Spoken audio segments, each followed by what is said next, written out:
Worsening ties with Beijing are likely to pose a sour backdrop to Washington's latest efforts to rally support for Ukraine. Our U.S. President Joe Biden is in Poland following his surprise visit yesterday to Kyiv. The question of a larger NATO presence in the region is set to feature high on the agenda during the leaders' talks with his Polish counterpart.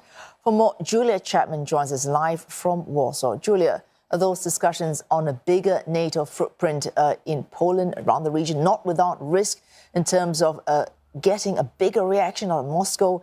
How likely is Mr. Biden to agree on such a move? Those sensitivities are certainly being considered as Poland makes calls for an increasing U.S. troop presence in Poland, and more broadly, the Bucharest 9 members of the NATO alliance, the Eastern European nations, on what the White House calls the front line of NATO's collective defense. They also want to see an increased presence of NATO infrastructure in their countries in order to repel what they see as Russian aggression, unconvinced that President Vladimir Putin will stop with Ukraine, and believing that some of this conflict could spill out into other Eastern European countries.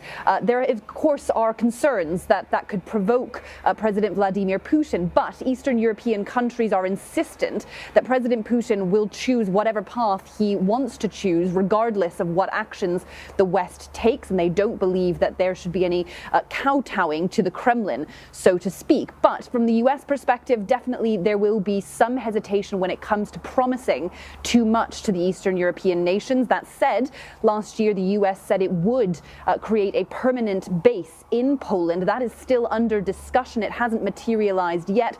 Undoubtedly, it is something that we are expecting to be discussed later today when President Biden meets his Polish counterpart, Andrzej Duda. Now, Julia, no signs of kowtowing to the Kremlin in terms of that State of the Union speech made by Mr. Putin that ended just about 2 to 3 hours ago. In fact, some officials calling it completely absurd. Mr. Biden, when he speaks about this speech, how is he going to be adding to comments like completely absurd?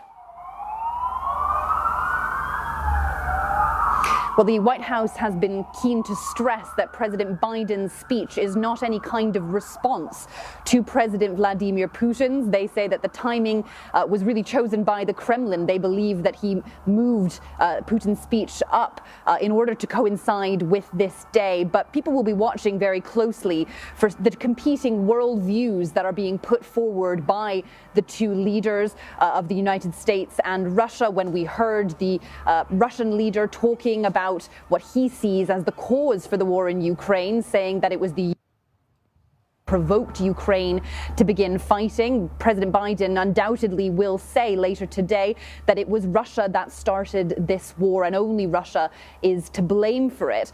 He will also be speaking more widely about the fight for democracies. We've been hearing some comments earlier today from National Security Advisor Jake Sullivan, who says that the president will speak to the larger contest between aggressors trying to destroy fundamental principles and the democracies trying to uphold them. That is the thrust of the speech that we are expecting from the U.S. president later today.